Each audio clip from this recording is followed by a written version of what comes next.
So in this clip, we are going to see a James O'Brien caller call up and expose her husband's racial obsession when it comes to anything to do with any crimes or anything bad that's taking place in the United Kingdom.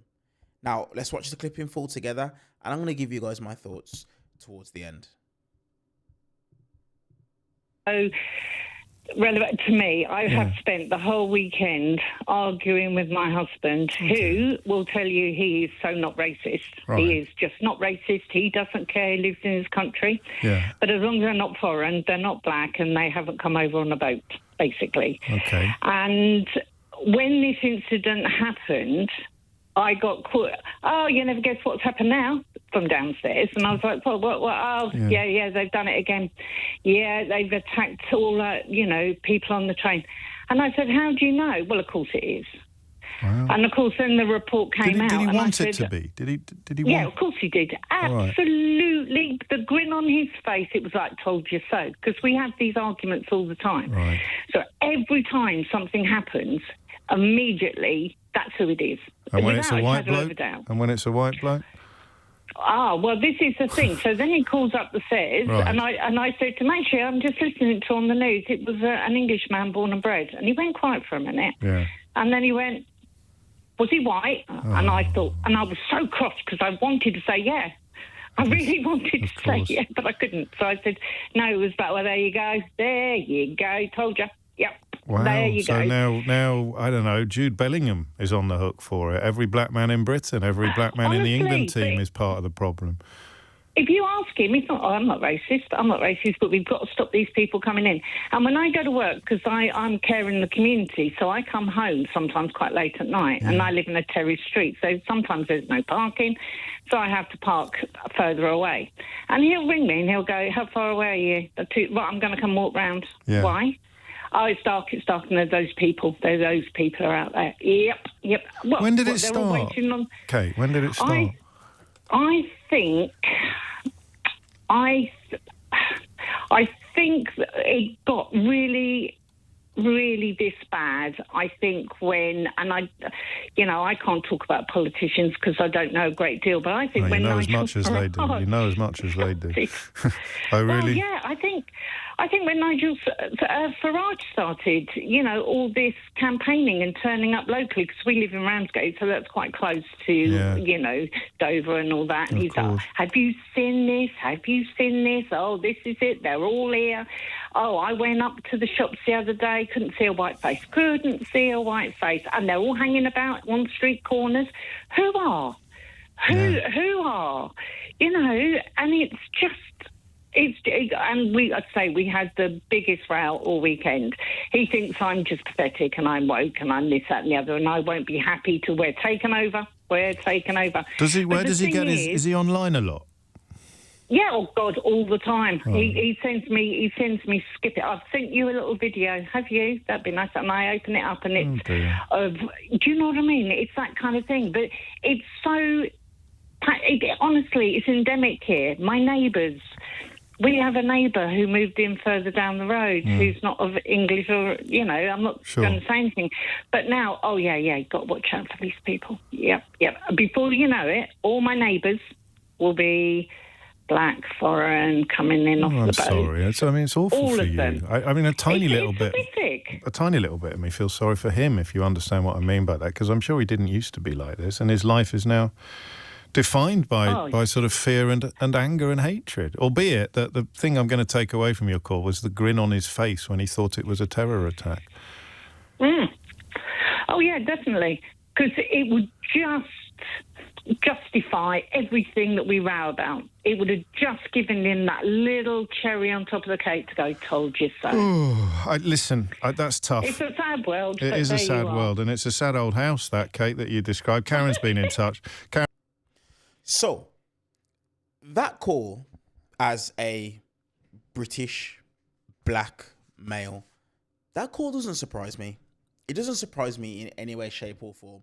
And the reason as to why is because, you see, a lot of the time when we hear words such as radicalize, a lot of people will naturally just link that with Muslims, think that only Muslims can be radicalized. But that's not the case. right now in the United Kingdom, I believe that there is a situation taking place where white males are being radicalized, and we're even seeing some white females as well, are being radicalized, and they're being made to feel that white British individuals are under attack and they need to defend themselves against minorities. And this is being really pushed by people that are on the far right. There's multiple ways it's taking place. Online content, memes, we're seeing propaganda. We're seeing any situation that involves a black or a brown individual, or a black or a brown person, and automatically things are being pinned on them, when some of the time, yes, they have done some things wrong, but then in a lot of the cases as well, it's not even relevant and they didn't do anything wrong. But these people that are pushing these narratives online, on the internet, especially on platforms like Twitter, what they're doing is they are literally utilizing people's fear to their own personal advantage and their own personal gain. Conspiracy theories such as the Great Replacement Theory, telling white individuals they're being replaced by migrants and they must fight back. But when you really dig deep, and you really dig deep into the actual statistics and the data, you'll actually see this is just a conspiracy theory that is being pushed to put white people in fear. This is exactly what's happening. And then furthermore, what's happening is this economic anger and frustration is taking place, which is 100% warranted, because people are on their knees in this country. People are struggling. But what's happening is this: they are redirecting people's frustration and anger from the elites and even from the government to an extent, even though we're seeing the far right, leverage the government right now to try and push their agenda even more. But typically, all of the focus then gets put on minorities. And this is what it is that we're seeing. We're literally seeing it. Even right now, this is something that happened a lot in America, but we're starting to see even in the UK here, so many of these quote unquote influencers, and that's what I'll call them because they're nothing else. They're people that've got a big following that may have done something previously, but now what they're doing is they're coming into the political space simply because it's a grift and it's profitable for them. And what they're trying to do is they're making bigotry feel like a badge of strength and honor and belonging. And we see that because they're saying things like, being called Islamophobe or being called racist, it doesn't even matter anymore. It doesn't mean anything. Things like that. You must stand up. You must fight. All of these types of talking points and this rhetoric. Now, there's two individuals in my opinion, but I want to focus on one today that are at the heart of this in the United Kingdom. That is Nigel Farage and that is Tommy Robinson. Those two individuals, in my personal opinion, are at the heart of what's taking place in the UK right now. And everybody that knows Nigel Farage, they will know he built his brand on hardline anti-immigration rhetoric. And all that basically does is it just consistently paints migrants and refugees as a threat to Britain. We already know it.